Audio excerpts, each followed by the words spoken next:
Monsieur le Premier ministre du gouvernement de la République du Mali, Mesdames et Messieurs les ministres du Burkina, du Mali et du Niger, Mesdames et Messieurs,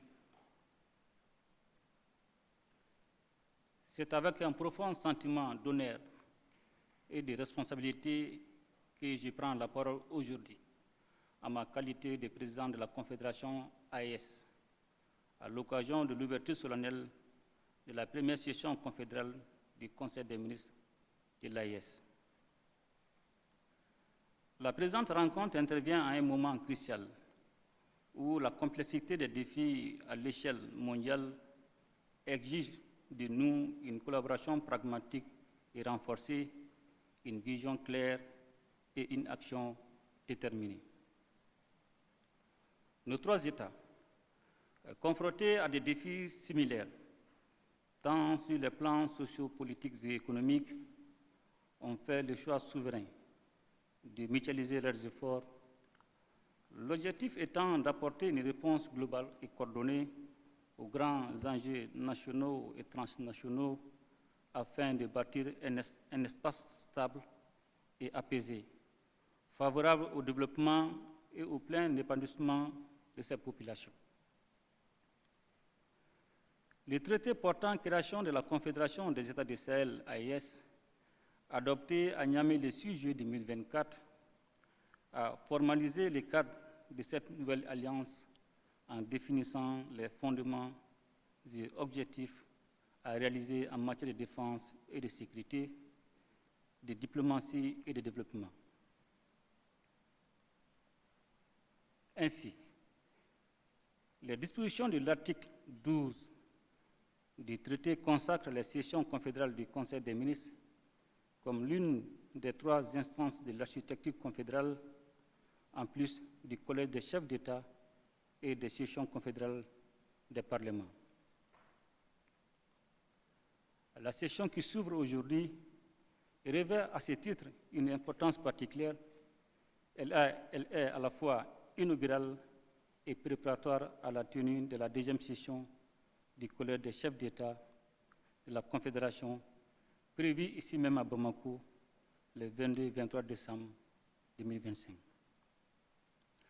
Mesdames et Messieurs, la composition de cet organe qui regroupe les ministres en charge de la défense, de la sécurité, des affaires étrangères et des questions de développement démontre toute son importance dans le chemin institutionnel de la Confédération.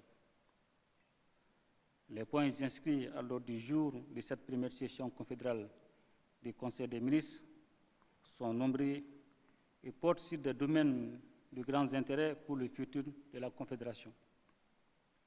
En effet, il vous sera demandé d'examiner certains documents, notamment le rapport d'activité sur la mise en œuvre de la feuille de route de l'A1, les projets de protocole additionnels devant régir chacun des trois piliers, ainsi que les sessions confédérales des parlements.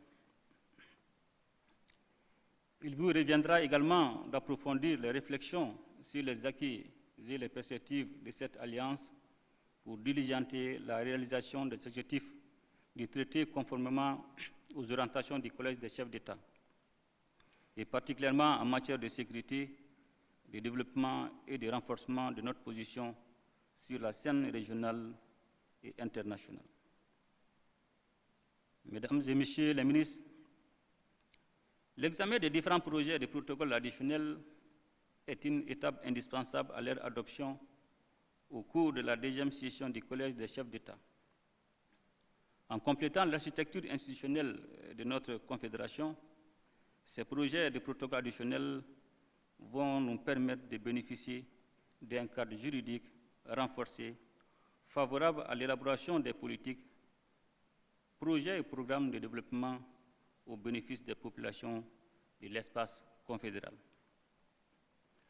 J'ai saisi la présente occasion pour vous féliciter, au nom de mes frères, leurs excellences, le capitaine Ibrahim Traoré, président du FASO, chef de l'État, et le général d'armée Abdourahmane Tchani, président de la République du Niger, chef de l'État, pour votre profond engagement dans la réalisation des objectifs de la Confédération. Mesdames et Messieurs, depuis sa création, la Confédération AIS suscite un grand espoir auprès de nos populations.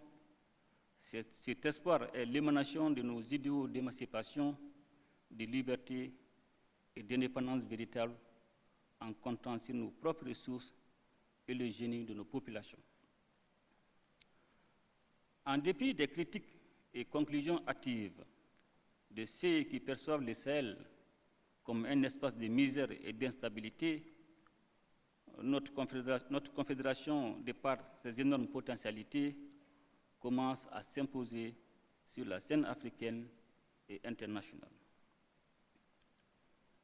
Le terrorisme économique soutenu et le terrorisme médiatique auquel nous faisons l'objet depuis un certain temps visent à affaiblir le soutien dont la Confédération dispose auprès de ses peuples.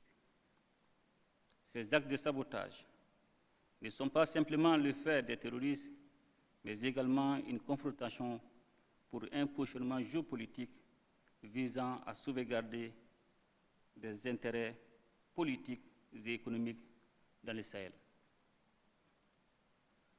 Ce constat nous impose donc de redoubler d'efforts et de vigilance.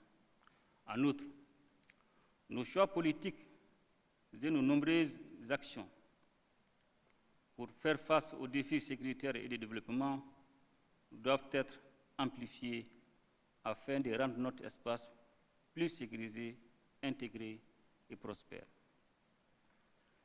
Mesdames et Messieurs, je me réjouis que malgré les obstacles, la Confédération poursuit sa marche souveraine et continue de bénéficier de la confiance de ses populations.